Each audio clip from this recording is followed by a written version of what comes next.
Je suis donc passionné de BD type ligne claire, hein, Pirou, Tintin, enfin. J'ai trouvé récemment un bouquin qui m'a bien plu, c'est celui-ci, dessiné par Schwartz et puis scénarisé par Yann. C'est leur deuxième album ensemble. Alors en 2016, effectivement, ils ont dessiné 9 pages de Gilles Jourdan. Alors je ne sais pas si c'est une demande de Dupuis pour relancer Gilles Jourdan ou pas, ou bien si ce sont eux qui se sont essayés pour se préparer à Atom Agency. Yann est, je crois, le meilleur scénariste actuel. Il sait mélanger la fiction avec la réalité. C'est basé sur une histoire vraie d'une Rochambeau qui a disparu. Dans la véritable histoire, la Rochambeau n'a jamais été retrouvée.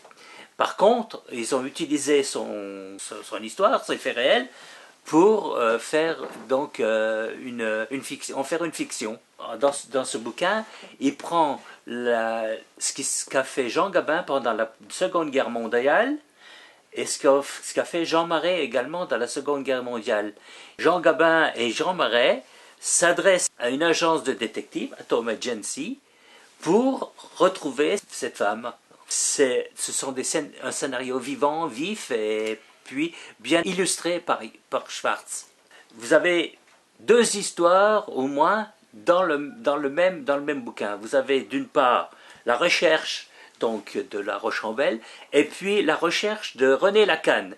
René Lacanne, c'était un ennemi public numéro 1 dans les années 50, au début des années 50. Ce qui est formidable, c'est qu'il a dans son équipe des gens qui rappellent des partenaires de Gilles Jourdan. On a affaire à un inspecteur qui s'appelle Croutonian. Croutonian, ça doit vous rappeler quelque chose. L'inspecteur Crouton dans les histoires de Gilles Jourdan. Vous avez un autre inspecteur qui s'appelle Simounian. Simounian, ça doit vous dire quelque chose. Si vous avez lu Tintin, le garage Simoun, dans l'heure noire, Simounian. Tintin, les références à Tintin, dans le premier tome, au bas de la première page, vous avez ciel, mes bijoux. Yves, par exemple, dans le bouquin, là, sur la couverture, Yann reproduit la boîte de crabe. Il y a aussi les pianiclés qui sont représentés. Cherchez vous-même, et puis je suis sûr que vous trouverez des gens que vous pourrez reconnaître. L'influence de Franquin ou de Tilleux dans les dialogues, mais aussi dans les... Ça, Schwartz a bien reproduit ça dans les vues de Paris. Paris sont bien de l'époque sont bien reproduites. Les taudis autour de Paris sont bien reproduits également. Il y a des dialogues, c'est du Audiard. Tu as des dialogues, c'est du Tilleux. Schwartz a commis une étourderie, dans ce sens où un compagnon de Moncorgé, qui s'appelle Gogo, est blessé à la jambe gauche. La page suivante, le petit hanneton, la Rochambeau, le soigne à la jambe droite. Dans ce bouquin aussi, il nous prépare, à mon avis, au prochain épisode, avec un intervenant qui est Leca. C'est un proxénète.